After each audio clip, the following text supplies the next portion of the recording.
Assalamualaikum warahmatullahi wabarakatuh. Selamat siang Dewan Juri dan hadirin sekalian.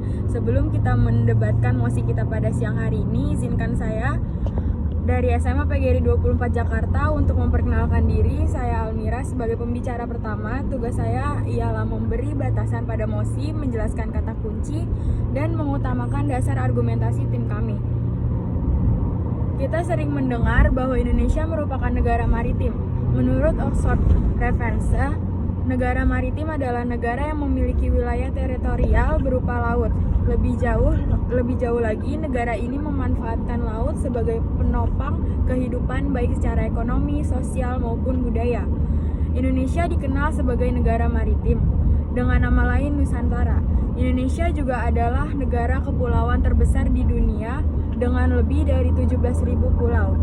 Indonesia disebut negara maritim karena luas lautan lebih besar daripada daratan. Sebanyak 62% dari wilayah Indonesia ditutupi oleh laut. Data Kementerian Kelautan dan Perikanan menunjukkan luas wilayah laut Indonesia mencapai 6,32 juta kilometer hektar. Panjang garis pantai Indonesia bahkan mencapai 81.000 kilometer atau terpanjang kedua setelah Kanada. Sedangkan luas daratan hanya sekitar 2 juta kilometer. Dengan luas lautan ini, predikat negara maritim layak disematkan untuk Indonesia. Menteri Kelautan dan Perikanan Susi Pujiastuti beberapa waktu yang lalu mengungkapkan bahwa terdapat potensi peningkatan pendapatan negara bukan pajak atau PNBP sebesar 25 triliun rupiah per tahun sebelum dimanfaatkan dari sumber daya ikan dan sumber daya non-ikan. Tercatat 70% produksi minyak dan gas nasional berasal dari wilayah pesisir dan lautan. Produksi perikanan tangkap di Indonesia berada di peringkat kedua pada tahun 2012 dan luas terumbu karang Indonesia sebesar 85.000 km. Ditjen Pengawas Sumber Daya Kelautan dan Perikanan. Potensi maritim Indonesia yang demikian besar ditangkap sebagai salah satu visi misi unggulan pemerintahan Jokowi Yusuf Kala. Meskipun demikian, di samping potensi besar ekonomi dan ekologi yang tersimpan sebagai negara maritim, potensi kerusakan alam yang mungkin ditimbulkan akibat eksplorasi berlebihan dan dapat mengancam keberlangsungan pembangunan hendaknya juga mendapat perhatian. Ekonomi biru sebagai harapan baru. Ekonomi biru menerapkan logika ekosistem, yaitu ekosistem selalu bekerja menuju tingkat efisiensi lebih tinggi dan mengalirkan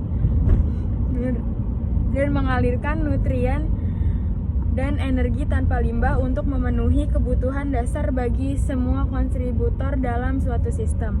Selanjutnya, ekonomi biru menitikberatkan pada inovasi dan kreativitas yang meliputi variasi produk, efisiensi sistem produksi, dan penataan sistem manajemen sumber daya. Berdasarkan statistik perikanan dan aquaculture tahun 2012 dari Food and Agriculture Organization atau FAO, Indonesia menduduki peringkat kedua dalam produksi perikanan tangkap dan peringkat keempat dalam produksi perikanan budaya. Indonesia juga tercatat sebagai negara kedua terbanyak dalam hal jumlah kapal yang dimiliki setelah Tiongkok. Dari sisi penyerapan tenaga kerja, sektor perikanan tercatat menampung 2.748.908 tenaga kerja pada tahun 2012, menduduki peringkat keempat dunia. Data Badan Pusat Statistik menunjukkan bahwa sektor perikanan walaupun hanya menyumbang sekitar 2% dari total PDB Indonesia pada tahun 2013, namun memiliki laju pertumbuhan yang lebih tinggi dari laju pertumbuhan PDB secara keseluruhan, yaitu sebesar 6,86%. Laju pertumbuhan sektor perikanan ini lebih tinggi dibandingkan sektor pertambangan, industri manufaktur, konstruksi, dan jasa.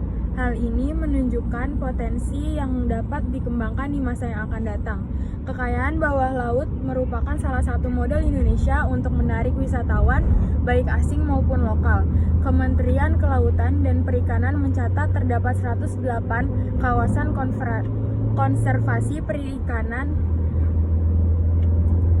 konservasi perairan dengan luas 15,78 juta hektar yang diharapkan dapat meningkat menjadi 20 juta hektar pada tahun 2022. Sekian penyampaian argumen mosi debat pada hari ini. Akhir kata saya ucapkan terima kasih. Wassalamualaikum warahmatullahi wabarakatuh.